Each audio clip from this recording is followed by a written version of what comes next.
power in the name of Jesus. There is power in the name of Jesus to break every chain, to break every chain, to break every chain, to break every chain, to break every chain, to break every. There is power. There is power in the name of Jesus.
Waweza tu maneno la uzima libadilishe yote.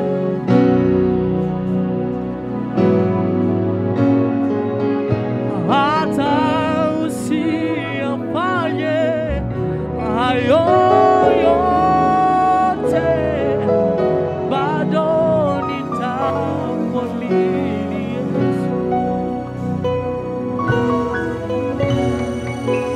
waweza tu maneno la uzima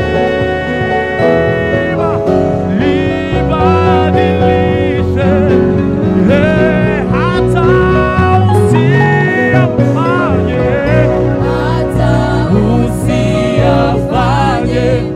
hayo yote, bado Bwana waweza tu maneno la uzima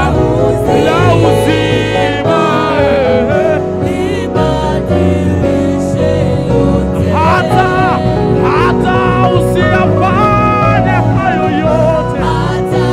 usiyafanye hayo yote, bado Bwana waweza tu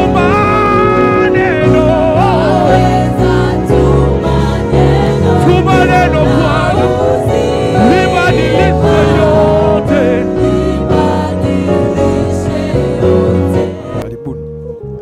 Utasema ulikuwa jina lako, ulikuwa unajisikiaje kabla hujaja kuombewa, na baada ya kuombewa ulisikia nini?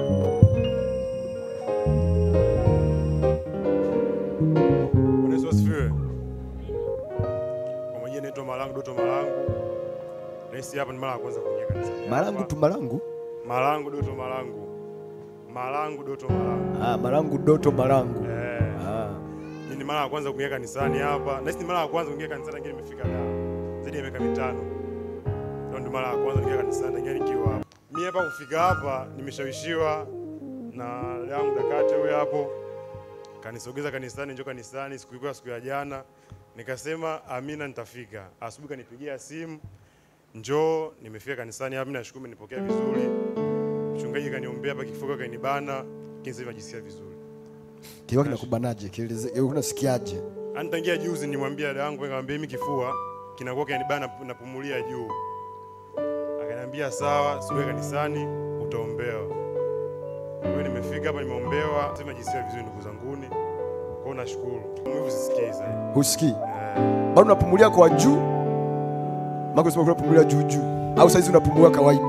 Sasa napumua kawaida. Unapumua kawaida? Na maumivu yameisha.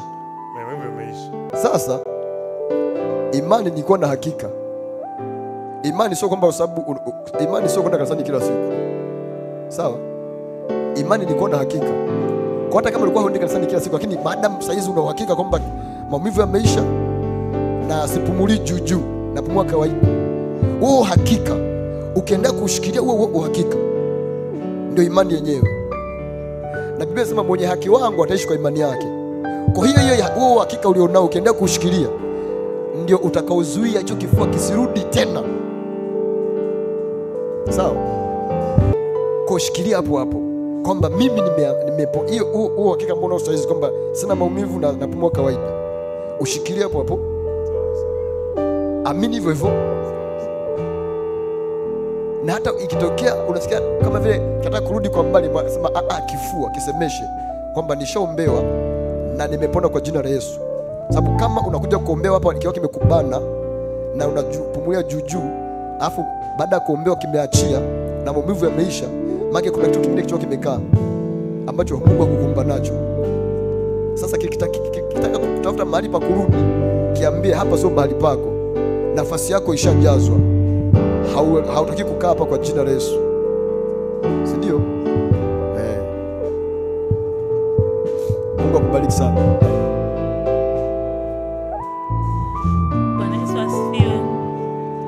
Kwa majina naitwa Asmini au Mama Daniela au Mrs. Daniel.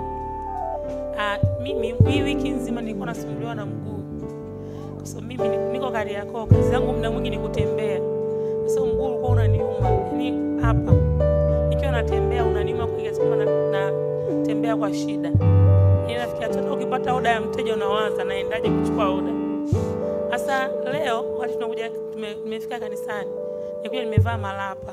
Nikawa nimeinama nataka nivae viatu. Au mguu kashika, ukaeni siwezi kuunyanyua. Kama mliniona wakati tunaomba hapa nilikuwa natembea kwa shida.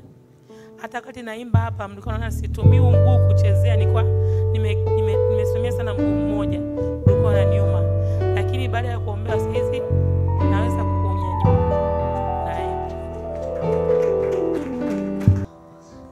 Baada ya kuombewa chuchuma tuone, chuchuma nyanyuka.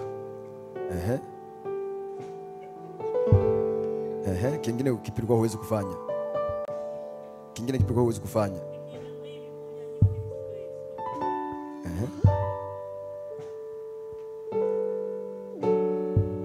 Kwa mpaka unakuja kuombea ulikuwa unaumwa.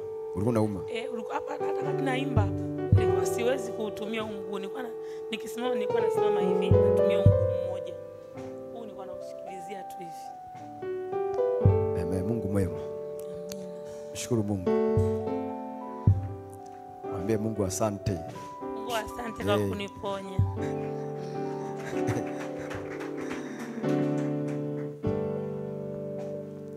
Bwana Yesu asifiwe. Kwa jina naitwa Eva. Mimi nilikuwa nasumbuliwa na maumivu upande wa kushoto. ni muda mrefu, lakini wiki hii imekuwa zaidi. Lakini nilipokuja hapa pastor akaniombea, sasa hivi najisikia vizuri. Mimi kwangu hata kuhema nilikuwa napata shida. Yaani kama kuna kitu kilikuwa kinanikwangua. Lakini sasa hivi namshukuru Mungu, niko vizuri, sisikii hata maumivu. Amen. Mwambie Mungu asante. Bwana Yesu asema asante kwa uaminifu wako. Asante kwa kila jambo ambalo umefanya kwetu kwenye maisha yetu. Asante kwa ajili ya uponyaji ambao umeachilia kwa ndugu zetu na rafiki zetu na jamaa zetu. Asante kwa ajili ya mkono wako wenye nguvu ambao umeonyesha juu yetu, mfalme wa mbingu na nchi. Ni wakati mwingine wa neno la kwako. Tusemeshe Bwana, tufundishe mfalme wa utukufu. Tupate kile ambacho unacho kwa ajili yetu. Na ndani ya mioyo tupande jambo jipya Bwana. Katika jina la Yesu Kristo. Amen. Luka sura ya 10 mstari wa 25 hadi 37. Luka sura ya 10 mstari wa 35 hadi 25 hadi 37.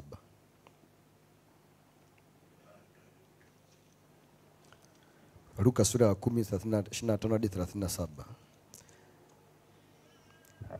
Inasema, natazama mwanasheria mmoja alisimama amjaribu akisema, mwalimu, nifanye nini ili niurithi uzima wa milele? Akamwambia, imeandikwa nini katika Torati? Wasomaje? Akamjibu akasema, mpende Bwana Mungu wako kwa moyo wako wote na kwa roho yako yote na kwa nguvu zako zote na kwa akili zako zote, na jirani yako kama nafsi yako. Akamwambia, umejibu vema, fanya hivi nawe utaishi. Naye akataka kujidai haki, alimuuliza Yesu, na jirani yangu ni nani? Yesu akajibu akasema, mtu mmoja alishuka toka Yerusalemu kwenda Yeriko. Akaangukia kati ya wanyang'anyi. Wakamvua nguo, wakamtia jeraha. Wakaenda zao wakimwacha karibu ya kufa. Kwa nasibu, kuhani mmoja alishuka kwa njia ile, na alipomona alipita kando. Na Mlawi vivyo hivyo, alipofika pale akamona akapita kando. Lakini Msamaria mmoja katika kusafiri kwake alifika hapo alipo, na alipomona alimhurumia. Akakaribia akamfunga jeraha zake, akizitia mafuta na divai, akampandisha juu ya mnyama wake, akampeleka mpaka nyumba ya wageni, akamtunza. Hata siku ya pili akatoa dinari 2, akampa mwenye nyumba ya wageni, akisema, mtunze huyu, na chochote atakachogharamiwa zaidi mimi nitakaporudi nitakulipa. Waonaje wewe katika hao watatu, ni yupi aliyekuwa jirani yake yule aliangukia katika kati ya wanyang'anyi? Akasema, ni huyo aliyemwonea huruma. Yesu akamwambia, enenda zako nawe ukafanye vivyo hivyo. Haleluya. Amen. Haleluya. Amen.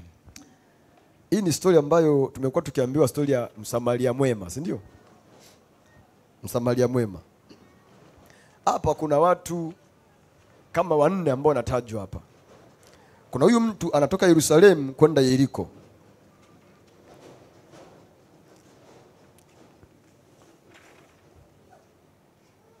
Akaanguka kwenye mikono ya wanyang'anyi, wakamvua nguo, wakamtia jeraha, wakaenda zao wakimwacha karibu ya kufa. Anasema, kwa nasibu, kuhani mmoja alishuka kwa njia ile, na alipomona alipita kando. Na Mlawi vivyo hivyo, alipofika pale akamona akapita kando.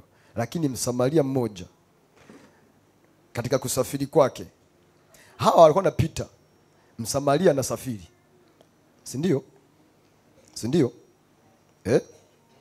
Haleluya. Amen. Hawa walikuwa napita, Msamaria anasafiri.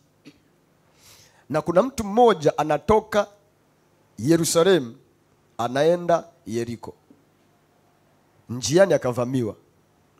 Kwa kipindi kile Yeriko ulikuwa ni mji ambao umewekwa maalum kwa ajili ya makuhani na kwa ajili ya Walawi, wale ambao wanatumika nyumbani kwa Mungu, hekaluni. Walikuwa wamepewa miji yao kule, si ndio?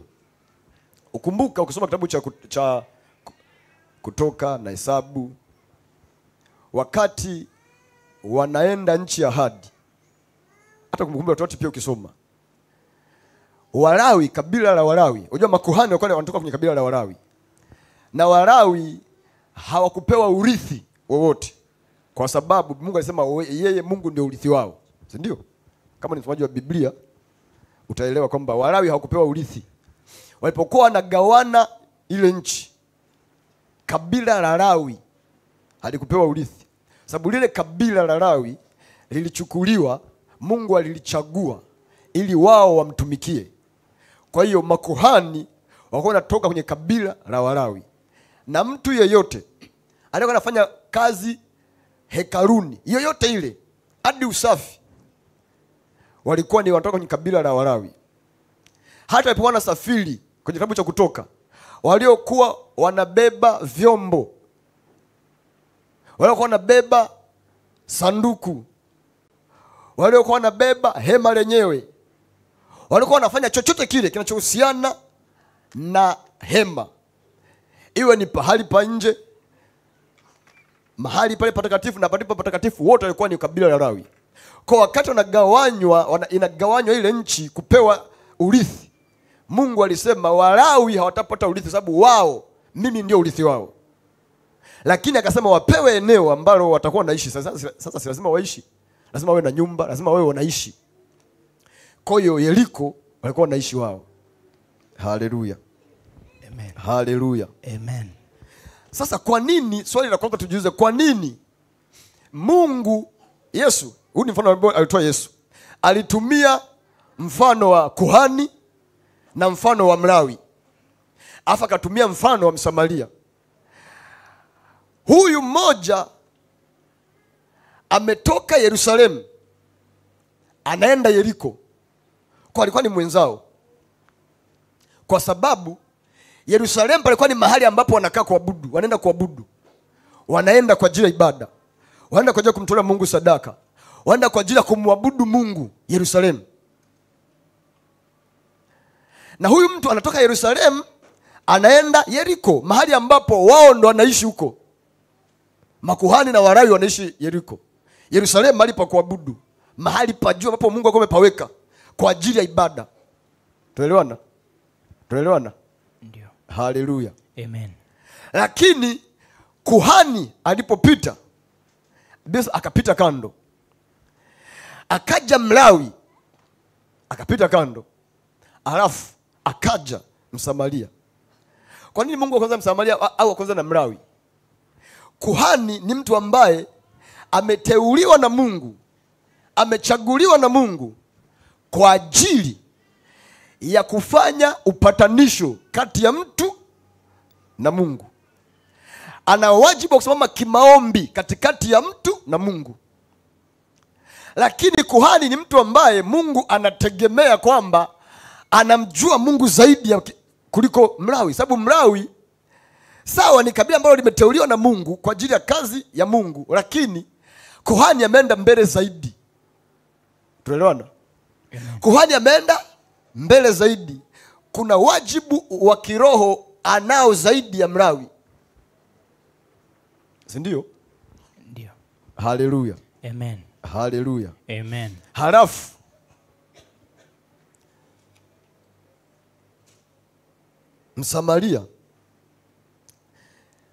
Msamaria sio kwamba alikuwa ni jina lake, alikuwa ni Msamaria kwa sababu ametoka kwenye kabila au taifa la Wasamaria. Lilikuwa ni taifa au ni kabila au ni watu ambao wanadharauliwa sana na Wayahudi, watu ambao kwa Wayahudi hawana thamani. Tuelewana? Amen. Ndio maana ukisoma kitabu cha Yohana sura 4 utaona wanafunzi walivyorudi wakakuta Yesu anaongea na yule mama Msamaria kisimani, walishangaa kwanza kwa sababu Wayahudi kwanza hawachangamani na Wasamaria. Ndio maana hata Yesu alivyomwambia nipe maji ninywe, akamwambia unaniombaje mimi maji? Sisi na nyinyi hatuna gadili, yani hatuna chochote kufanya pamoja kwa sababu hatuchangamani. Pamoja kuna ubaguzi mkubwa sana.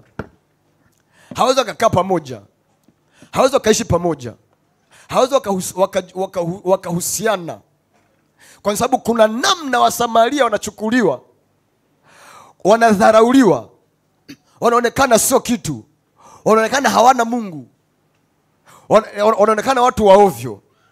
Amen. Walikuwa wanapuuzwa. Ilikuwa inaonekana ni taifa ambalo halina chochote wala halina lolote. Lakini Mungu akatupa mfano wa Msamaria. Sasa Msamaria huyo aliyekuwa anadharurika, anaonekana sio kitu na sio chochote, ndio Mungu anakuja kutuonyesha kwamba huyo ndio aliyewajibika kwa Myahudi ambaye alikuwa ameanguka chini, amevamiwa na kuumizwa vibaya. Amen. Amen. Haleluya. Amen. Haleluya. Amen. Nataka tujifunze kitu kidogo tu hapa.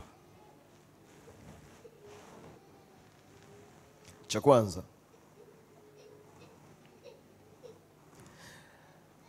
Biblia inasema Mlawi, Msamaria alikuwa anasafiri, ila Mlawi alikuwa anapita na kuhani naye alikuwa anapita, si ndio? Amen. Maana yake ni kwamba walikuwa wako karibu, haikuwa mbali sana na makazi yao. Hawakuwa wanasafiri kama ambavyo Msamaria alikuwa anasafiri, sababu huyu alikuwa kwenye safari. Kwa maana alikuwa anaelekea na kwa maana ametoka. Kwa aliyekuwa kwenye position ya kumsaidia huyu mtu alikuwa ni Mlawi na alikuwa ni kuhani. Hakuwa Msamaria. Sababu Msamaria yeye anasafiri. Biblia inasema kuhani akapita. Vile vile Mlawi alipita. Kama vile ambavyo wewe unaweza unapita kwenye mishemishe zako. Ila Msamaria anasafiri. Amen. Amen. Haleluya. Amen. Yaani piga hesabu mfano. Kuna mtu anasafiri kutoka Dar es Salaam anaenda Mwanza. Amefika Morogoro, kakutana na mtu mwenye shida. Alafu kuna mtu wa Morogoro pale pale. Labda ametoka Mzumbe, amekuja pale stendi, ana misha za kwake anafanya. Nani ambaye yuko kwenye position ya kumsaidia huyu mtu? Huyu ambaye anatoka Dar es Salaam kwenda Mwanza au huyu ambaye yuko Morogoro hiyo? Mtu ambaye yuko kwenye Morogoro hiyo, si ndio? Ndio. Sababu wangeweza kumchukua na kumpeleka nyumbani kwao. Wangeweza kumchukua na kumpeleka hospitali. Uwezo, possibilities za uwezekano wa wao kumsaidia huyu mtu ulikuwepo, ila hawakujisumbua. Amen. Amen. Haleluya. Amen. Haleluya. Amen. Alafu Msamaria aliyekuwa safarini na kwake hapakuwa jirani, aliamua kumsaidia, akaingia gharama, akahakikisha anaweka shida, anamaliza shida zote za yule mtu kwa wakati ule. Amen. Amen. Hii inatufundisha kitu gani?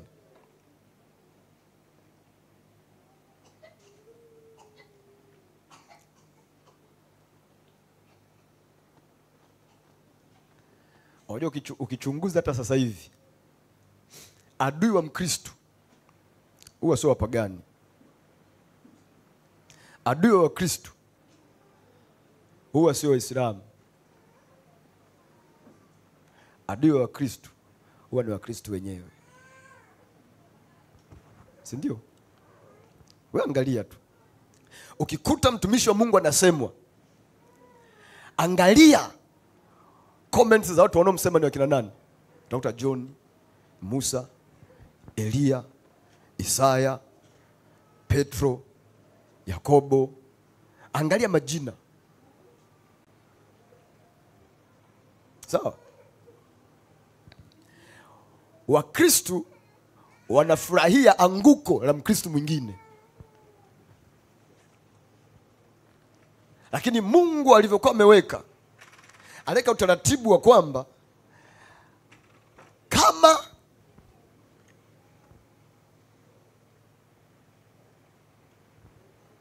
kuna mtu anaanguka, anapotea, wa kwake wawe wa kwanza kumshika mkono na kumsaidia. Amen. Amen. Wengi wanasaidiwa na Wasamaria, watu wa mataifa, watu wasiomjua Mungu.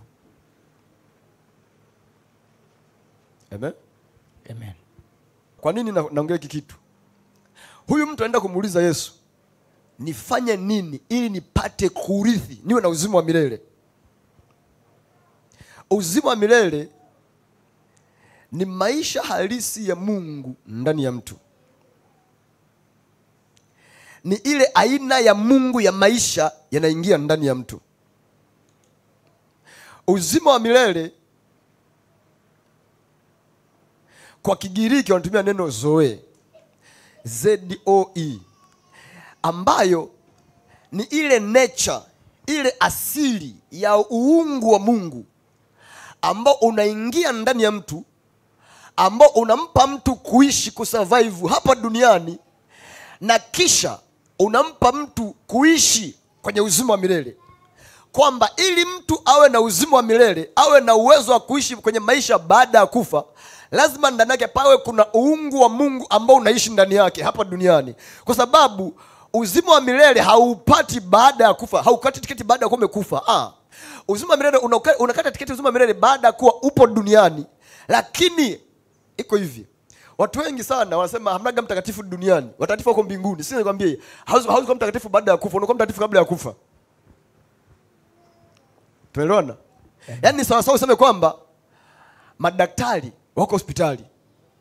Kwa yani mtu akichukua hata kama hajasoma kabisa hata shule ya msingi, ukimpeka daktari kumvisha koti, ukamweka na stethoscope ile, akakaa kwenye kiti cha daktari kwamba naye daktari. Hivyo ndivyo. Lazima autafute awe daktari kwanza. Then atajua anatibu sababu ni daktari. Haijalishi mtu anampenda Mungu kiasi gani, ila akimisi kumpenda jirani yake, kuna kitu kinapungua. Sababu ni vitu viwili: mpende Bwana Mungu wako kwa moyo wako wote, roho yako yote, akili zako zote na nguvu zako zote, na kisha mpende jirani yako kama nafsi yako. Na jirani sio mtu ambaye anaishi pembeni yako. Huyo sio jirani yako. Kuna mtu unaweza hamuishi mtaa mmoja, hamuishi kwenye nyumba zinazofuatana, na bado kwa jirani yako. Huyu mtu alikuwa ni jirani wa Mlawi, alikuwa ni jirani wa kuhani, na alikuwa ni jirani wa Msamaria. Sababu mtu aliuliza, jirani yangu ni nani? Akatoa mfano. Mtu mmoja alikuwa anapita kutoka Yeriko, Yerusalemu, akwenda Yeriko, akavamiwa na watu. Akapita kuhani, akamwona, akapita Mlawi, akapita Msamaria. Mwisho anasema jirani yake ni nani? Nani kati ya hao waliofanya vizuri ni nani? Kwa alikuwa anampa jibu la nani ni jirani yako. Amen. Kwa jirani yako sio yule ambaye unakaa naye nyumbani jirani. Hiyo ni jirani kwa jinsi ya mwili ya huko duniani. Amen. Amen. Haleluya. Haleluya. Haleluya. Sikiliza. Kwa nini bila kuwa hivyo ni ngumu kurithi uzima wa milele? Kwa sababu mtu asiyenenda kwa namna hiyo, maana yake hana Mungu ndani yake. Na mapenzi ya Mungu ni Mungu akae na sisi duniani na sisi tukae na yeye duniani. Mapenzi ya Mungu ni sisi tukae ndani ya Mungu na Mungu akae ndani yetu. Anasema mimi nikikaa ndani, ninyi mkikaa ndani yangu na maneno yangu yakikaa ndani yenu, ombeni lolote nanyi mtapewa. Nyinyi mkikaa ndani yangu na maneno yangu yakikaa ndani yenu. Amen. Amen. Amen. Amen. Biblia inatuambia Mungu ni upendo. Mungu ni nani? Upendo. Ni upendo. Kitu ambacho Msamaria alikidhihirisha ni upendo wa Mungu uliokuwa ndani yake.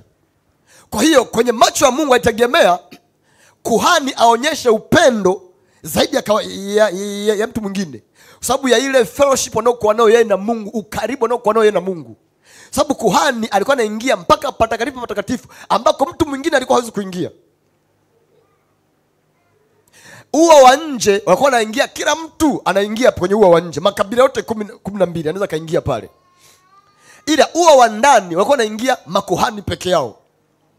Alafu patakatifu ambao ni ua wa ndani zaidi anaingia kuhani mkuu mara moja kwa mwaka. Ua wa ndani wanaingia makuhani peke yao. Alafu kule ndani zaidi anaingia kuhani mkuu mara moja kwa mwaka. Patakatifu anaingia mara moja kwa mwaka. Kwa ile fellowship walikuwa nayo ambao uhusiano wanao na Mungu, Mungu ategemea wamdhihirishe zaidi. Sababu iko hivi, mahali ambapo hakuna upendo Mungu hawezi kudhihirika. Mungu anadhihirika mahali penye upendo tu. Bila upendo Mungu hadhihiriki, sababu Mungu ni upendo. Kwa namna pekee ya kumdhihirisha Mungu mahali ni upendo. Kwa ukiminya upendo umeminya Mungu.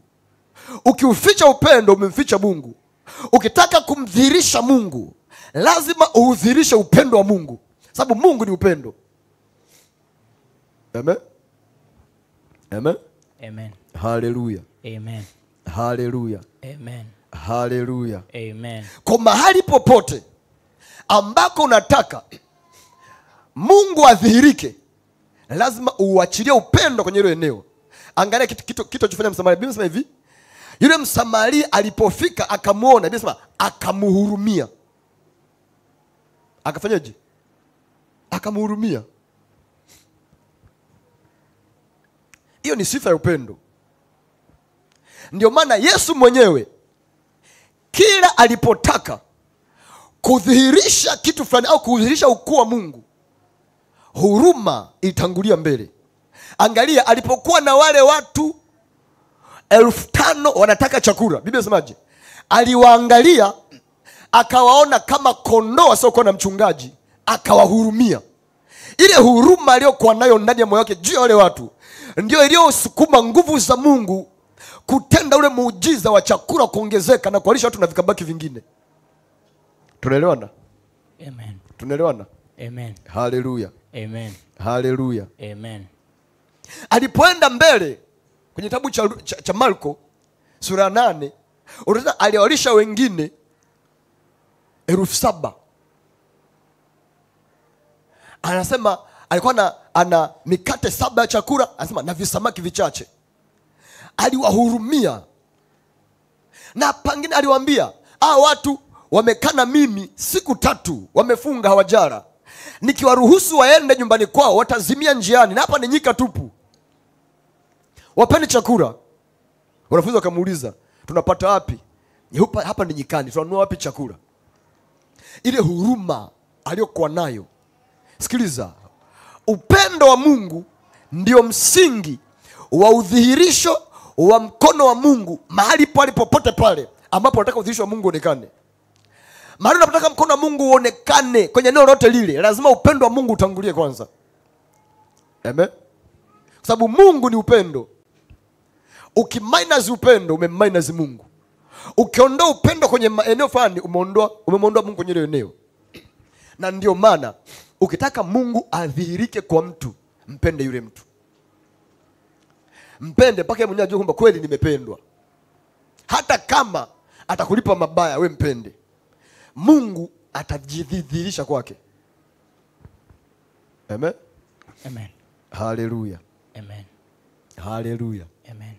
Na ndio maana mambo mengine yote ukiminus upendo umeyatoa mengine yote. Ndivyo Wakorintho walivyotuambia kwamba nikiwa na imani ya kuhamisha milima, kama sina upendo nimekuwa shaba iliayo na upatu uvumao. Hata nikiutoa mwili wangu uungue moto, kama sina upendo mimi sio kitu kabisa. Nijapenda kwa lugha za wanadamu na za malaika, kama sina upendo. Unajua ukiangalia upendo, kwani sababu upendo ndio msingi wa udhihirisho wa mambo mengine yote. Mambo mengine yote ya kiroho yote, maombi bila upendo ni nothing. Kujua neno, soma neno kali, Biblia yote itafakari nje upendo, Biblia yote haina maana kwako. Tuelewana? Haijalishi kiasi cha sadaka ambacho mtu atatoa, bila upendo zinakuwa hazina thamani. Tuelewana? Amen. Wajua kiroho thamani ya kitu haipo kwenye kitu kinavyoonekana. Thamani ya kitu ipo kwenye moyo ulioambatana na kile kitu. Sio, unanielewa? Amen. Thamani ya kitu haipo kwenye thamani ya huku duniani, kwamba okay, mfano hii speaker sumbuki bei yake ila ni zaidi ya $900. Nikiamua kuinunua nikaitoa sadaka mahali, inaweza hata Mungu asikaunti wala asihesabu, kwa kama moyo wangu haujambatana nayo. Ila moyo wangu ukiambatana nayo, nikitoa speaker $900, lazima Mungu ahesabu hata kama hataki. Unajua kwenye Biblia kuna mfano mmoja, sio watu wengi sana wanaelewa kwamba Yesu huaga anasimamia sadaka, sadaka anasimamia mwenyewe, na anakaa kwenye kitunga anaangalia. Kwenye Biblia alikaa kaangalia. Watu wakaja kutoa, wanatoa. Afu akaja mmoja, yule mama alisema senti 20, nasema senti 20. Kitu senti 20, senti 5. Alipoangalia, Yesu akaona, akasema huyu mama ametoa nyingi, kikubwa, ametoa vizuri, vyema kuliko wengine wote. Sababu wengine wote wametoa kwenye vile vilivyo wazidi, ila huyu ametoa vyote alivyokuwa navyo, japo ni kidogo, ila ametoa vyote vilivyokuwa navyo. Na ndio maana akasema hazina ya mtu iliko ndiko na moyo wake uliko. Amen. Amen. Amen. Kwa hiyo kama moyo wa mtu haupo kwenye kitu, hiyo sio hazina kwake. Unajua maana hazina?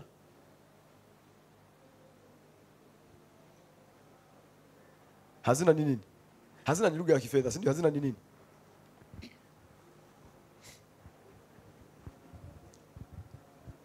Hazina ni kama vile akiba fulani, au ni utunzaji, ni kama vile una uwekwaji wa vitu fulani kwa ajili ya matumizi ya vitu vingine au ya mambo fulani hapo baadaye, si ndio? Amen. Ndio maana wizara ya fedha inaitwa hazina. Muhasibu anaitwaje? Mtunza fedha anaitwa nani? Mtunza hazina, si ndio?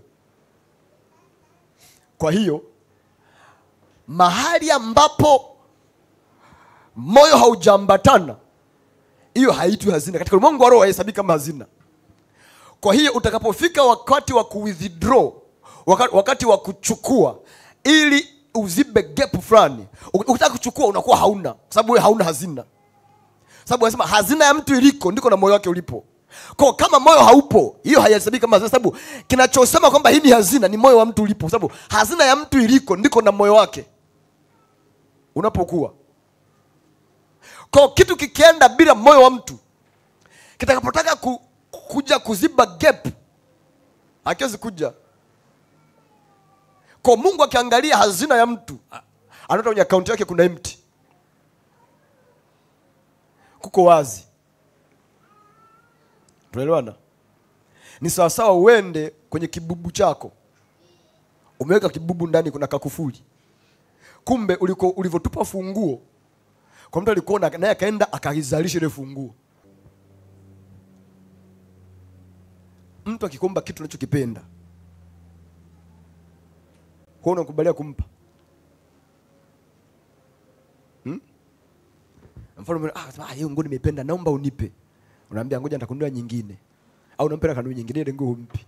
Kwa sababu umeipenda, moyo wako uko hapo. Kwa moyo ungekuwa pale kwenye ile pesa, wasinge draw. Wasingetumia, si ndio? Na mtu ambaye moyo wake upo mahali afa akaamua kutoa, akakupa hiyo nguo au akakupa hicho kitu ambacho umemwomba na moyo wake uko hapo, akikupa unapokea na moyo wake. Ngoja niwasaidie wadada. Si wadada au na wakaka. Mfano, ushai kuona mtu amempenda mtu ila mtu hampendi, si ndio? Mfano mimi nimempenda mdada kweli kweli, yani Sawa? Nimempenda mdada, ila yule mdada hanipendi kwa sababu labda kasoni ndizo nazo. Anasema kwanza kamtunye kafupi kama nyundo, kamtunye keusi keusi kama mkaa, kuongea akajui vituo kila sentesi. Ushaona? Hata akakosoa.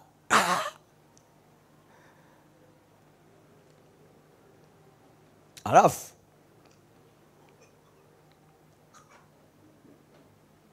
ila mimi nimeweka kwamba huyu lazima nimpate.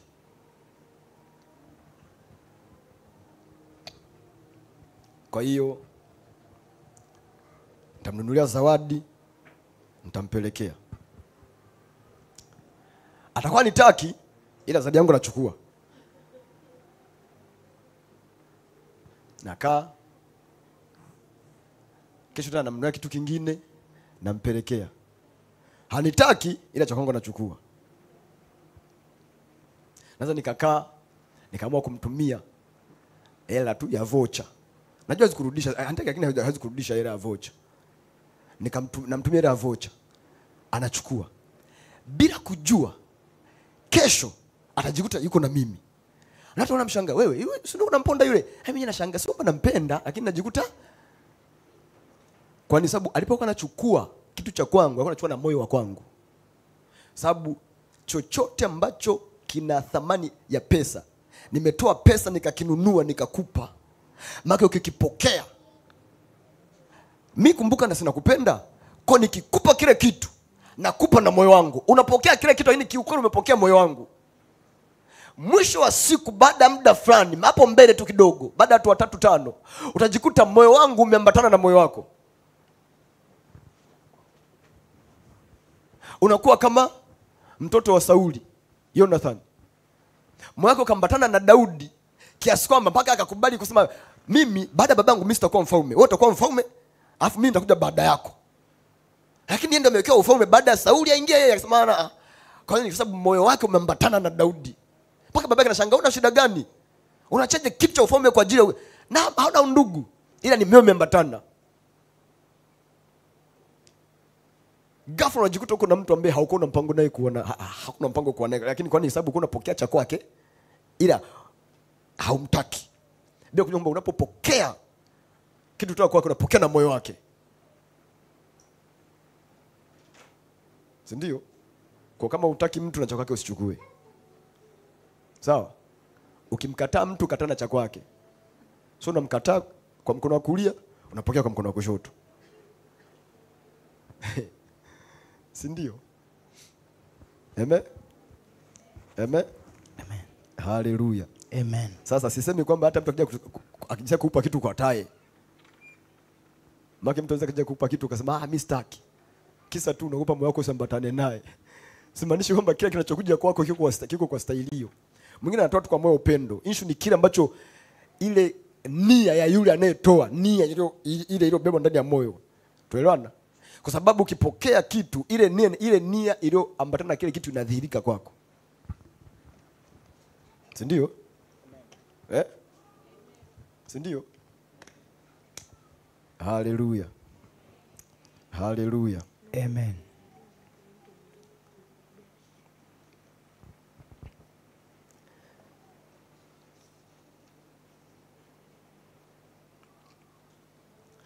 Sasa nataka tuongelee neno moja pale. Inasema kwa nasibu kuhani mmoja alishuka. Kwa nasibu. Kwa nasibu. Ile neno kwa nasibu ni kama vile Mungu alimletea mtu fursa. Sawa? Waswahili wanasema kwamba nimepata nazari, yani mkutana nazari. Ile ilikuwa ni zari kwa kuhani. Kwa maana kuna namna Mungu anataka kumtoa kuhani kimaisha. Kuna namna Mungu anataka kumfungulia kuhani mlango fulani wa maisha upande mwingine. Kwa Mungu anataka kumfungulia ule mlango wa maisha, akamletea kitu. Tuelewana? Amen. Tuelewana? Amen. Inasema kwa nasibu. Ile neno kwa nasibu, unadhani la maana gani? Ni fursa ambayo Mungu ameleta kwa mtu. Ilikuwa ni fursa kwa kuhani. Ilikuwa ni fursa kuhani alipomisi ile fursa ikaenda kwa Mlawi. Mlango ilipo Misri ile fursa ikaangukia mikononi mwa nani? Mwa Msamaria. Mungu anapotaka kumletea mtu fursa ya kumpa hatua nyingine kwenye maisha, anampa wajibu kudhihirisha kitu kingine cha kimungu pale. Lile neno kwa nasibu lipo, si nisemeje, ni kitu ambacho haukuwa umekitarajia, haukuwa umekipangilia, hakikuwa kwenye mpango wako. Kitu kama kwa coincidence fulani tu, ilitokea tu, haukuwa umeplan. Ila ni kitu ambacho kiko kwenye kalenda ya Mungu, kiko kwenye ratiba ya Mungu, kwamba muda fulani, majira fulani, kuna kitu kifunguliwe kwa huyu mtu, kiachiliwe kwake akipate. Lakini ili akipate, unakuja mlango. Usipojua funguo ya kutumia kufungua ule mlango, ile fursa inakupita. Ndio maana ile neno kwa nasibu. Ile kwa nasibu inakuonyesha kwamba huyu mtu haukukutana naye kibahati mbaya. Huyu mtu amekuja kwako kimkakati. Huyu, ili tukio limetokea kwake, kwa huyu mtu ni hasara, lakini kwako wewe ni fursa, ni ngaza kupanda kwenda hatua nyingine. Amen. Amen. Amen. Hallelujah. Amen. Hallelujah. Amen. Isaya 58, soma Isaya 58. Isaya 58 mstari wa 8. Isaya 58. Isaya 58 mstari wa 8. Mstari wa 8. Biblia inasema ndipo nuru yako itakapopambazuka kama asubuhi, na afya yako itatokea mara, na haki yako itatangulia. Utukufu wa Bwana utakufuata nyuma ukulinde. Anasema ndipo nuru yako itakapopambazuka kama asubuhi, na afya yako itatokea mara, na haki yako itakutangulia. Utukufu wa Bwana utakufuata nyuma ukulinde. Ukisoma hii Isaya 58 kuanzia juu utaelewa. Anaposema ndipo, alikuwa anaongea namna ya mfungo na vitu vingine, akaongea na namna ya kufanya. Kama unapokutana na mtu, unapofanya kwa wahitaji, kwa yatima, kwa watu wengine, kwa watu ambao wameumizwa, kuna mambo ukifanya, anasema ndipo. Lile neno ndipo linakuonyesha kwamba haya yanayokuja baada ya neno ndipo ni matokeo ya wajibu fulani ambao umeufanya kwenye mazingira fulani. Yale mazingira ndio haya mazingira yaliyotokea kwenye hii swala la Msamaria. Lile neno kwa nasibu ndio leo tuleta hapa. Sababu kwa nasibu ukitafsiri, ukitafuta tangu kwenye chanzo chake lile neno kwa nasibu, unaona ni kwamba ni kitu ambacho Mungu anakileta kama fursa kwa mtu, kama zali tu kwake, kama mlango wa kutokea kwenye maisha, kama ngazi ya kupanda, kuvuka kwenda ngambo nyingine ambao ni nzuri na ni bora kuliko pale alipokuwa. Kwamba Mungu anapotaka kumtoa mtu, kumsaidia mtu, kumuinua mtu, kumnyanyua mtu, anamletea mlango fulani. Sasa huo mlango ndio ambao Mungu aliutengeneza kwenye hili tukio. Kwamba hili tukio lilipotokea, Mungu akategemea Mlawi achomokea hapo, akategemea kuhani achomokea hapo. Wote wakashindwa kuona, akaja kutokea nani? Sasa anasema hivi, ndipo nuru yako. Muda ungekuwa unatosha tungesoma kuanzia mwanzo. Ndipo nuru yako itakapopambazuka kama asubuhi, na afya yako itatokea mara, na haki yako itakutangulia. Utukufu wa Bwana utakufuata nyuma ukulinde. Amen. Amen. Hallelujah. Amen. Mstari wa 9 anasema hivi, ndipo utaita na Bwana ataitika. Amen. Amen. Then mstari wa 10 unasema, na kama ukimkunjulia mtu mwenye njaa nafsi yako na kuishibisha nafsi iliyoteswa, ndipo nuru yako itakapopambazuka gizani, na kiwi chako kitakuwa kama dhuhuri. Naye Bwana atakuongoza daima, ataishibisha nafsi yako mahali pasipokuwa na maji, na kutia nguvu mifupa yako. Nao utakuwa kama bustani iliyotiwa maji, na kama chemchemi ambao maji yake hayapungui. Na watu wako watapajenga mahali palipokuwa ukiwa. Utainua misingi ya vizazi vingi, nawe utaitwa mwenye kutengeneza mahali palipobomoka, na mwenye kurejeza njia za kukalia. Okay, utaenda utasoma, utafakari ya maneno. Amen. Haya maneno hayatokei kwa sababu tu yametaka kutokea. Yanatokea kwa sababu kuna wajibu umefanya. Na huo wajibu, hata mstari wa 10 unasema hivi, na kama ukimkunjulia mtu mwenye njaa nafsi yako na kuishibisha nafsi iliyoteswa, anasema ndipo nuru yako itakapopambazuka gizani na kiwi chako kitakuwa kama dhuhuri. Naye Bwana atakuongoza daima, ataishibisha nafsi yako mahali pasipokuwa na maji na kuitia nguvu mifupa yako, nayo utakuwa kama bustani iliyotiwa maji na kama chemchemi ambayo maji yake hayapungui. Haya ni maneno mazito sana, sijui kama unaelewa.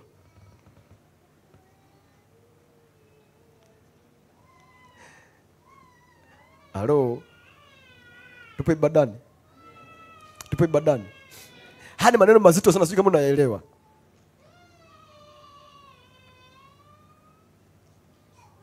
Ukienda nyumbani, soma Isaya 58. Mimi nimerukaruka, soma Isaya 58. Utaona kwamba ile tukio la yule Msamaria, la yule mtu kupigwa na kunyang'anywa na kujeruhiwa, halafu Mungu akamwongelea Mlawi, akamwongelea kuhani. Baraka ya Mungu anategemea ianze nyumbani kwake, ili watu wengine waione kutokea nyumbani kwake.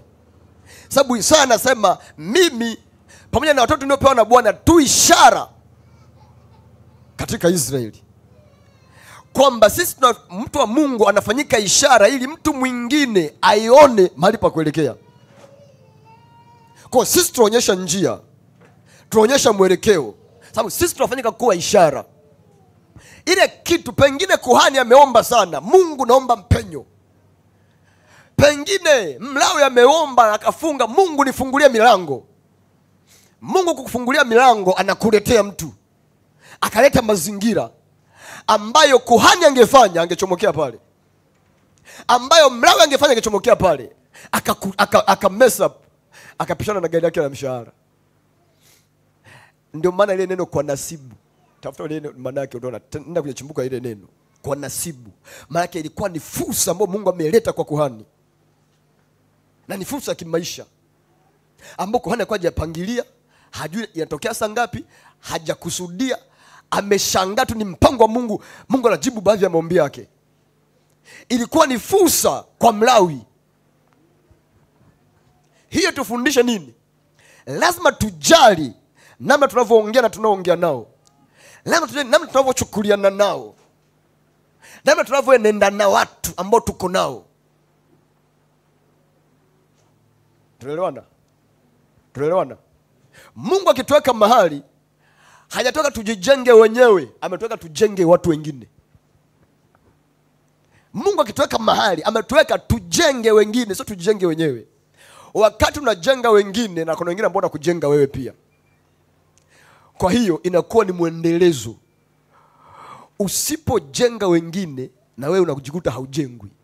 Na kama ujengwi, utajikuta umedumaa pale pale. Amen. Amen. Haleluya. Haleluya. Ndio maana mfumo ambao Mungu aliweka kwenye maisha sio kujikusanyia, ni kwenye kutawanya. Unapokusanya lazima penda pa kutokea. Ndio maana hujengi nyumba haina mlango. Ungekuwa ujenga nyumba ungekisha zibeni huo mlango, piga tofali, utatokea wapi? Ndio maana hata tukijenga vyoo nyumbani kwetu, unaweka choo, unaweka na mabomba ya kutolea uchafu. Kila kinachopokea lazima kiende pa kutolea. Ndio maana ukinywa maji mengi, unaenda kutafuta choo kilipo. Hata ukila, utatumia baadhi, vingine vinakuwa ni uchafu. Si ndio? Si ndio? Kwenye maisha sio kila kizuri kipo kwa ajili yako. Lakini kile ambacho kinatakiwa kiwe kichafu kwako ni kizuri kwa kitu kingine. Unanisoma? Ndio maana ukipeleka mifugo ikala shambani, ikashiba majani, ikitoa kinyesi, ni mbolea kwako. Lakini kwake yeye mbuzi na ng'ombe ni uchafu, kwako ni mbolea. Si ndio? Na kisipotoka, ndio maana figo zikishindwa kuchuja mkojo, inageuka na kuwa sumu. inabidi uende hospitali wachuje mkojo kwa kutumia mashine, sababu usipochuja utakufa. Kitu chochote kama hakina pa kutolea, uwe na uhakika unatengeneza sumu ndani yake ya kukiangamiza. Ndio maana chochote kinachoishi kwa muda mrefu kina mahali pa kutolea. Iwe ni biashara. Biashara inayokusanya faida peke yake bila kutoa, bila kuwa na mahali pa kutolea, hiyo biashara itakufa muda sio mrefu.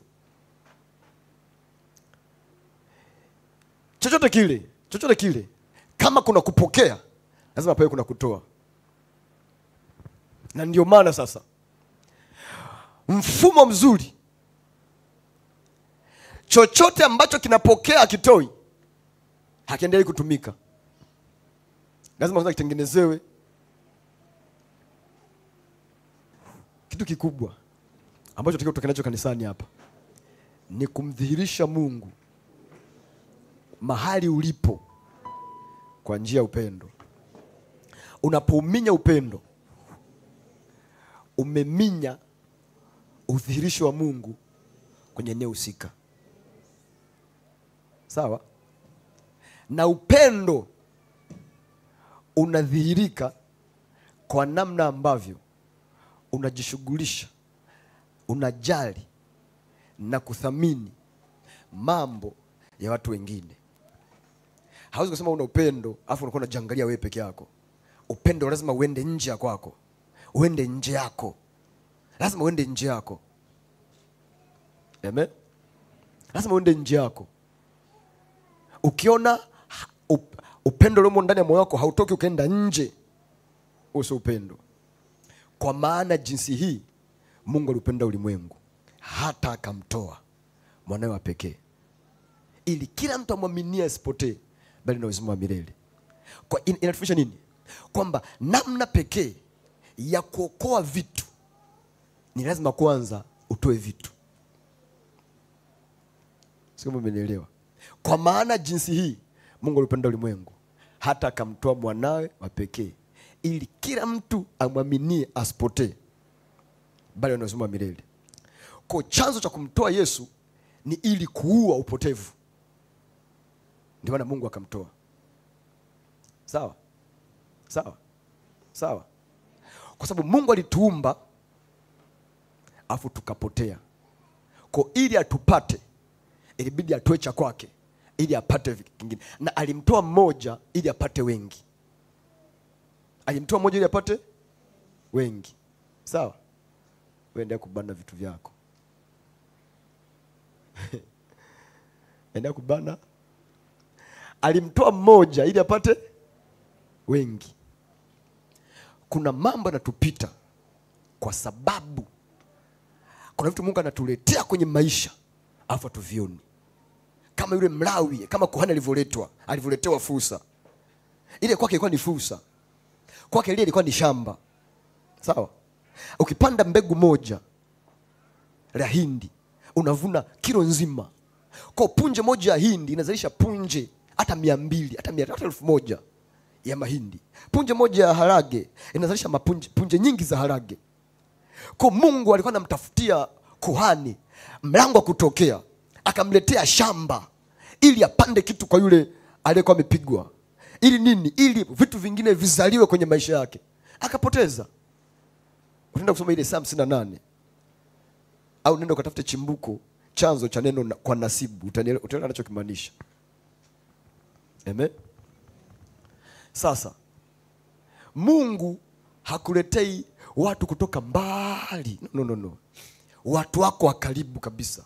Atakutanisha na mtu pengine mkamfahamiani, au wengine Mungu atakuletea mnaishi nao kabisa nyumba moja.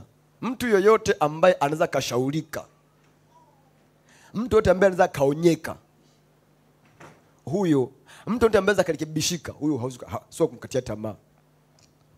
Sawa? Mtu yote ambaye ana sikio la kusikia, anaweza kapewa ushauri akauchukua. Anaweza akashikwa mkono na akashikika.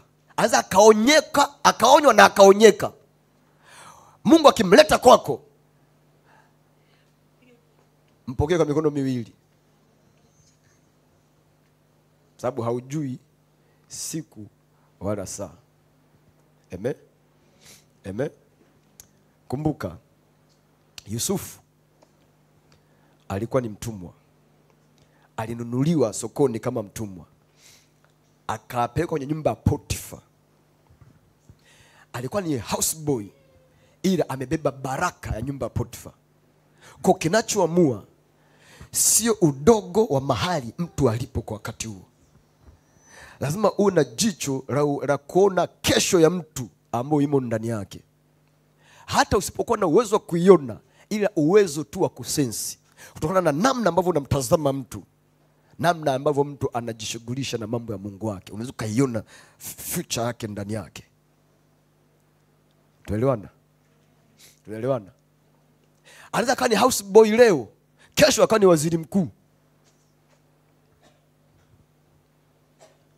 Kama Yusufu. Haijalishi mtu yuko polini anachunga ng'ombe, anachunga mbuzi kama Daudi, kesho anaweza kuwa ni mfalme. Amen. Si ndio? Si ndio? Unajua, mnafahamu John Chi? Unafahamu John Chi? John Chi alikuwa ni house boy. Leo hii bosi wake ni mshirika kanisani kwake. Alikuwa ni mkulima kwanza kwenye shamba la mtu. Alipiga umachinga ukagoma. Akaamua kwenda kuwa mkulima kwenye shamba la huyo mzee. Akalima, akapewa kusimamia wakulima wenzake. Baadaye akachukuliwa kutoka shambani akaitwa kuwa mfagiaji na mpaliliaji wa compound ya yule bosi. Anapalilia majani na nini, anaweka compound vizuri. Baada hapo akapandishwa cheo, akapewa kazi ya kuwa anafua nguo za yule bosi na kuzipiga pasi, baadaye na kumpikia chakula. Mtu ambaye hajasoma, ametoka kijijini, maskini kupita maelezo. Leo hii yule bosi wake ni mshirika kanisani kwake.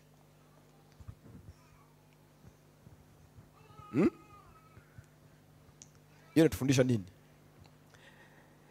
Ile kwamba tumefanikiwa leo haimaanishi kwamba kesho tutakuwa tumefanikiwa. Unaweza kufanikiwa leo afu kesho hauna kitu. Kwa jinsi ya mwili, kwa sababu tuongee kwa jinsi ya mwili.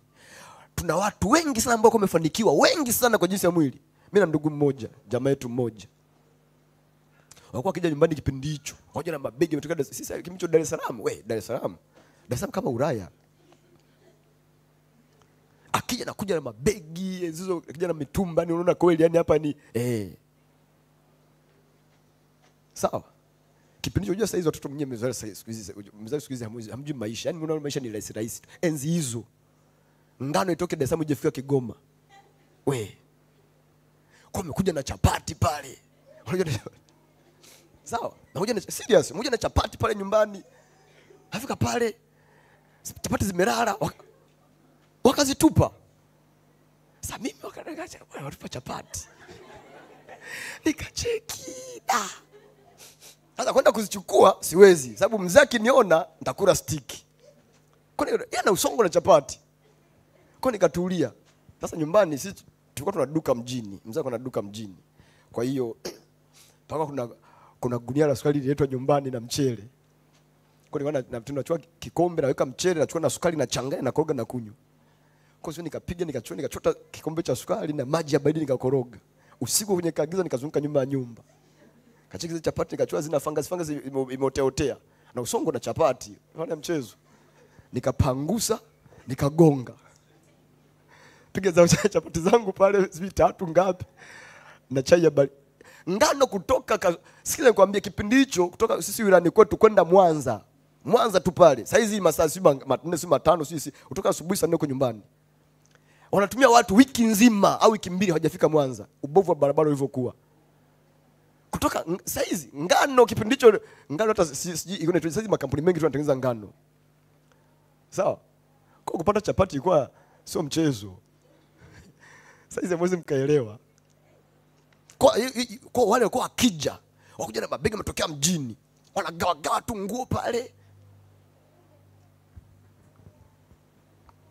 Kuna ndugu yangu mmoja alipogawa nguo ziliisha. Sasa yule mama alikuwa ndugu yetu, alikuwa ni mwanaume, mama ameolewa kwa hiyo jamaa. Kwa yule mama akapeleka nguo upande wao. Kwa kuna ndugu yetu mmoja akakosa, tulikuwa tunaishi naye pale nyumbani. Kwa akaenda kumwambia mama fulani, mimi sina shati. Yeye mama akasema ngoja nitakununulia, nitakutumia. Alivyokuja akatumia ndugu zake, yeye hakutumiwa. Kwa kuna tukatunga wimbo. Mama sitaji majina sasa. Mama fulani sina shati, ngoja nitakutumia. Katumia wadogo zake, fulani akatetegwa. Kama unajua kutetegwa sasa. Nimekula kwako. Hicho ni Kiswahili, mrudi mwende BAKITA. Mkajifunza maana kutetegwa. Kutetegwa ni nini?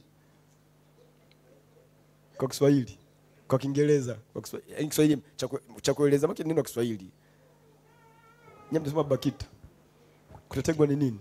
Kutetegwa ni kama kuona aibu. Kuona aibu au kama vile elezea kidogo. Yaani zaidi ya kuna aibu, yaani kuna aibu. Yaani tukisema mtu ametetegwa, yaani ni kama amefedheshwa. Yaani kwa staili hiyo tuseme. Hapo sasa ni Kiswahili kimechotafsiriwa. Sawa? Lakini unajua yule jamaa alikuwa anakaa na kakangu mkubwa. Unajua kakangu mkubwa hapa mjini, kakangu mkubwa kabisa. Wakati amemaliza UD chuo kikuu cha Mlimani, degree yake ya engineering, kazi hamna, akawa machinga. Anatoa vitenge Kigoma anauza huko. Sasa ila pale alikuwa anapewa masharti. Ukiamka asubuhi kabla hujatoka, lazima achote maji, ajaze pipa la maji. Na degree yake engineering. Yule mama alikuwa ni mama wa nyumbani, afanye kazi yoyote. Anaamka anamnyosha miguu. Watoto wake afanye kazi yote. Kakangu anaamka nenda, anabeba pipa, anajaza maji pipa kwanza. Akishajaza maji pipa anaosha vyombo vyote. Anasafisha nyumba, ndio anaruhusiwa kutoka kwenda kufanya machinga wake wa kutembeza vitenge. Akirudi jioni amechoka. Anataka kuanzia chombo alichonywea chai mpaka cha jioni vimekaa hapo vinamsubiri. Lakini leo hii kila kitu anamtegemea, mpaka ngozoza ndani anamtegemea yeye. Kila kitu. Kila kitu kuanzia kunywa kwao asubuhi, kula kwao mchana, kula kwao jioni, kuvani kuanzia baba, mama mpaka watoto wote wanamtegemea yeye. Kakangu mkubwa. Ni vile tu Mungu hajampa moyo wa kulipiza kisasi. Kwa sababu kuna mtoto wa yule mzee wa nje alikimbia mpaka nyumbani na mpaka leo hana mawasiliano naye. Anafanya kazi Voda. Ni bosi mmoja wa Voda. Ila hataki hata kusikia. Unamna alipatia manyanyaso. Ni vile tu kakangu hana moyo wa kulipiza kisasi, yeye anabeba. Ila kuanzia na sio imeanza leo. Ndio kakangu ndio kamsomesha watoto wake wote. Sababu maisha yabadilika. Mwanzo wakaga mabosi, yalibadilika. Nadhani unasema mwanzo kama shanipata, najua ni nani. Sababu ni wa karibu, kwa hiyo kuna namna kuna najua. Sikia nikwambie, ile kwamba mtu umepiga hatua leo, haimaanishi kesho umepiga hatua. Na unemdharau leo, kesho anaweza kama msaada wako mkubwa sana. Tuelewana? Tunaelewana? Kesho anaweza kama msaada wako mkubwa sana. Maisha yanabadilika. Biblia inasema hivi, nitakufanya wewe kuwa baraka. Mungu alimbariki Ibrahim sio kwa ajili yake. Alimbariki Ibrahim kwa ajili ya wengine. Anasema na kupitia mataifa ya dunia atabarikiwa. Kwa Ibrahim utajiri wake, kutajirika wake na kila kitu, hili jina lililonalo halikuwa kwa ajili yake. Lilikuwa kwa ajili ya sisi na wengine wote. Kwa sababu sikiza nikwambie, mwanadamu mtu wa Mungu anafanikiwa kuna baraka za aina mbili. Kuna baraka Yesu Kristo na baraka Ibrahim. Baraka Ibrahim ni kwa ajili ya kutupa maisha ya mwilini na kufanikisha maisha ya mwilini kabisa hapa. Baraka Yesu anatupeleka mbinguni. Ila baraka Ibrahim ni ya kutupa maisha hapa duniani. Na kila mtu ambaye anampa Yesu maisha yake anafanywa kuwa uzao wa Ibrahim kwa imani. Ili nini? Ili apewe nguvu na kufanikishiwa maisha ya kwake hapa duniani. Kwa Ibrahim hakupewa kwa ajili yake. Alipewa kwa ajili ya kila mwanadamu ambaye atakuja baada ya wokovu. Kila mtu ambaye ataunganishwa na yeye. Tunaelewana? Tunaelewana? Kwa hiyo na wewe ukishakuwa uzao wa Ibrahim kwa imani, maana ni kwamba kilichotokea kwa Ibrahim ndicho kilichotokea na kwako pia, na sio kwa ajili yako. Utafaidika nacho na kukitumia, ila sio kwa ajili yako, ni kwa ajili ya watu wengine ambao Mungu anawaleta kwenye maisha yako.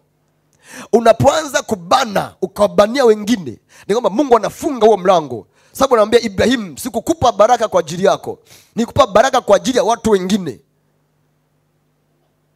Kwa ajili ya watu ambao nawaleta kwako, nawapitisha kwako, au mnaofahamiana. Sio lazima wewe nyumbani kwako peke yako. Wote ambao unafahamiana nao wanapita kwako. Mwingine anataka ni mfanyakazi tu, anapita kwako maksudi, kama ambavyo Mungu alimpitisha Yusufu kwa Potifa. Potifa akamnyanyapaa. Kesho Potifa akawa ni waziri mkuu. Alafu Yusufu akawa ni waziri mkuu. Potifa anaweza kupokea order kutoka kwa Yusufu. Imagine Potifa alikuwa bosi wake, akampeleka hadi magereza. Alafu huyo ndio anapokea order kutoka kwa waziri mkuu Yusufu, si ndio? Aenda gerezani akawa ni mkuu, akafungwa kwenda bwana jela. Bwana jela angeza kumnyanyapaa, akamchapa viboko. Wewe si mfungwa? Baada ya siku chache yeye ndio amekuwa waziri mkuu. Anza kaamua kumpangua kwamba wewe ulikuwa bwana jela uninyanyasa na upeka Tandahimba ukae katibu kata. Alafu kurugenzi nampa mtu mwingine. Wenda kwa Tandahimba huko na kwa katibu kata. Na hata hapo alikuwa mkurugenzi labda taasisi fulani kubwa. Tuseme labda saizi labda mkurugenzi wa TRA. Anapelekwa kwa Tandahimba katibu kata tu.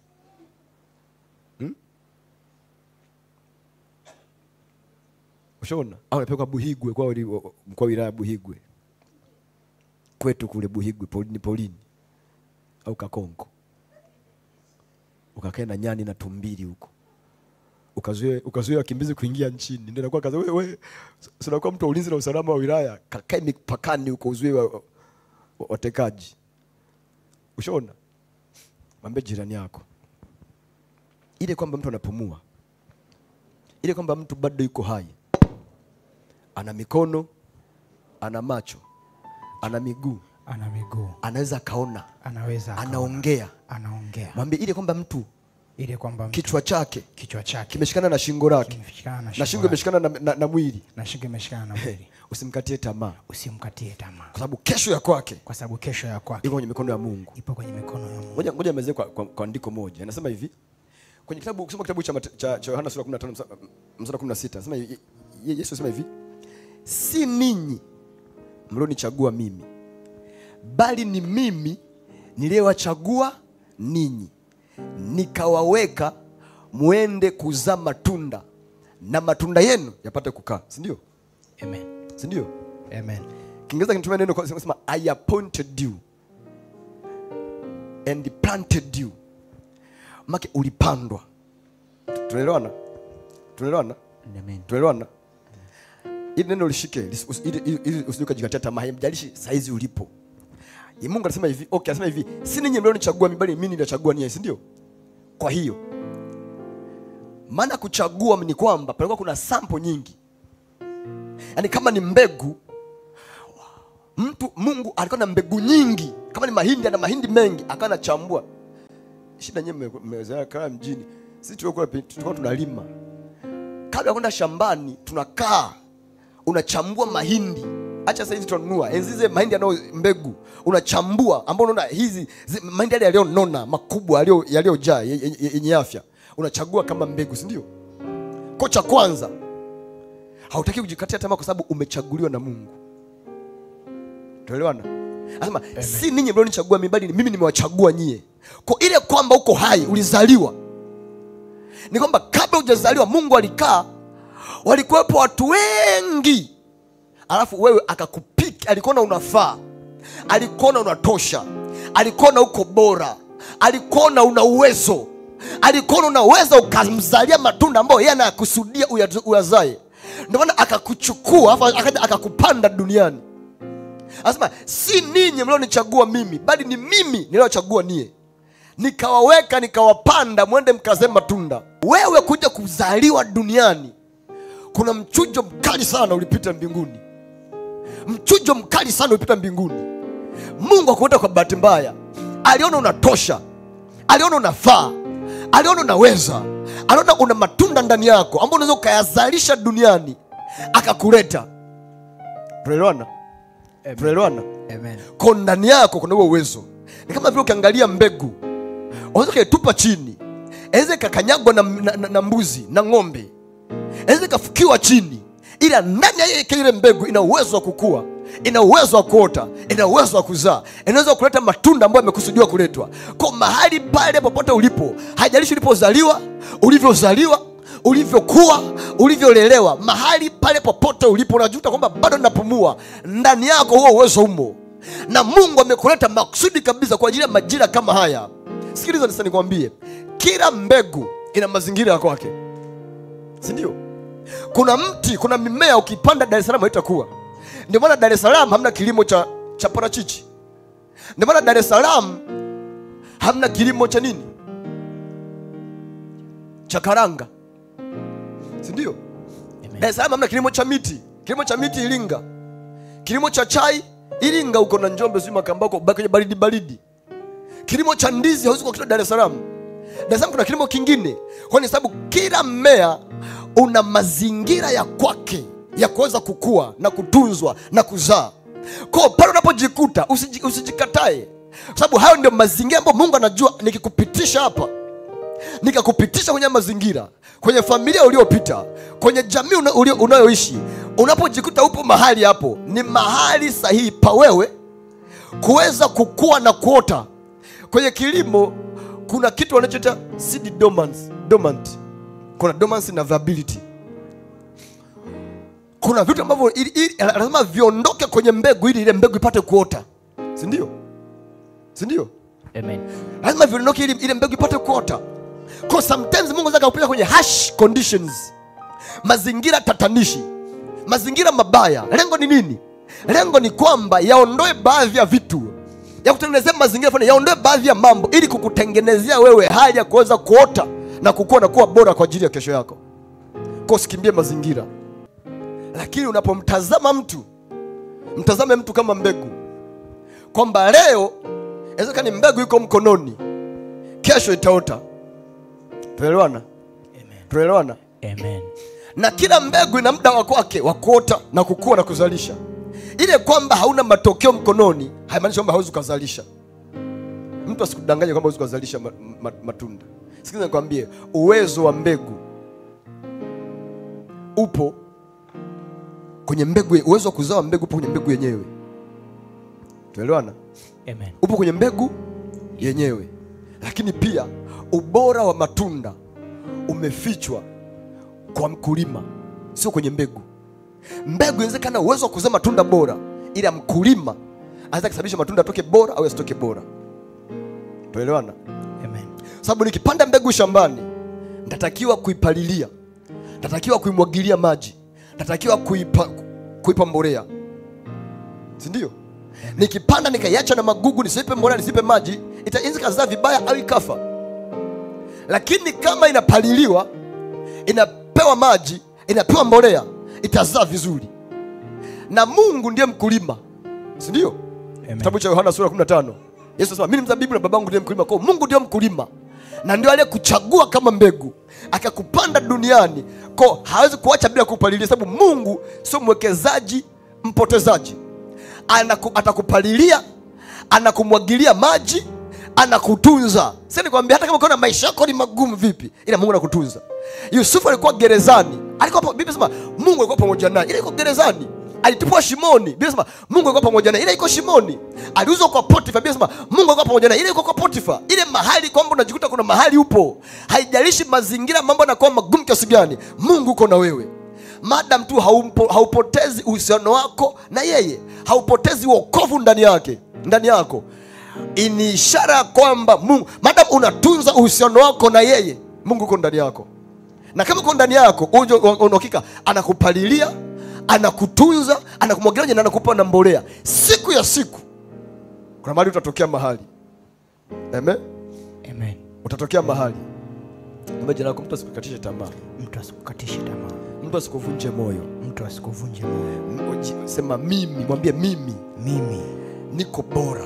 Niko bora. Kwa sababu Mungu alinichagua. Kwa sababu Mungu alinichagua. Mungu alinichagua. Mungu alinichagua. Afu Mungu amenipanda. Afu Mungu amenipanda. Mungu ananiweka. Mungu ameniweka. Na Mungu atanipa kuzaa matunda. Na matunda yangu yatadumu sana. Sasa sema yapate kukaa. Yapate kukaa.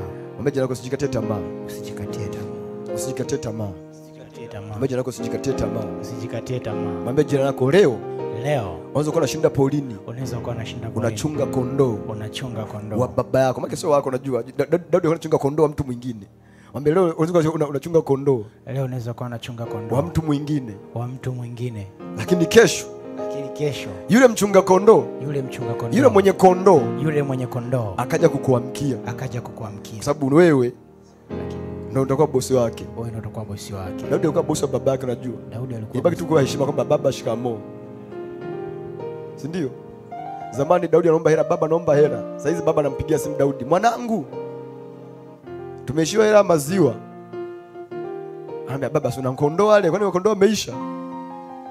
Si ndio? Amen. Amen. Leo unakula mara moja kwa siku kama Yusufu gerezani, wafungwa wanakula saa 12, washakula wanaenda kulala. Baada ya muda wanakuja kuomba chakula kwako. Si ndio? Amen. Sababu hata wafungwa na mkuu wa gereza akiwemo anategemea Yusufu. Nchi nzima anasubiri Yusufu awape chakula. Mwambie jana usikate tamaa. Usikate tamaa. Usikate tamaa. Usikate tamaa. Ile kwamba bado unapumua. Ile kwamba bado unapumua. Usikate tamaa. Usikate tamaa. Wala mtu yeyote. Wala mtu yeyote asikukatishe tamaa. Asikukatishe tamaa. Mwambie lakini na wewe usiwe sehemu ya kumkatisha mtu tamaa. Kuwa sehemu ya kumtia mtu moyo. Kuwa sehemu ya kumwonyesha mtu kesho yake iliyo njema kuliko leo yake. Kuwa sehemu ya kumfanya mtu ajione bora kuliko anavyojiona duni. Kuwa sehemu ya kumfanya mtu awe bora mara 10 kuliko leo. Maana hata Danieli alikuwa utumwani ila alikuwa kiongozi. Kwa hiyo hajalishi nilipo kimaisha, naweza kuonekana niko utumwani, kumbe ndani yangu mimi ni mtu mkubwa sana. Mwambie jirani, usinikatie tamaa. Usinikatie tamaa. Mwambie nina ndoto, nina maono, nina ndoto. Ile kwamba inachelewa haimaanishi haitakuja. Mwambie Yusufu aliota ndoto akiwa na miaka 18. Ikaja kutokea akiwa na miaka 30. Mwambie hiyo ni miaka 12 baada ya kuota ndoto. Mwambie nina ndoto, nina ndoto, nina ndoto. Ile kwamba haijaja haimaanishi haitakuja. Itakuja kwa sababu Bwana amesema andika njozi hii ni kwa wakati ulioamriwa, haina budi kuja. Ikichelewa ingoje, sababu itakuja. Mwambie ndoto ya kwangu kuna wakati ulioamriwa iweze kutokea. Siwezi kuitoa kabla huo wakati. Na mimi ninakaa ninasubiri huo wakati upate kutimia. Ukitimia ndoto yangu itaonekana. Mwambie nina ndoto.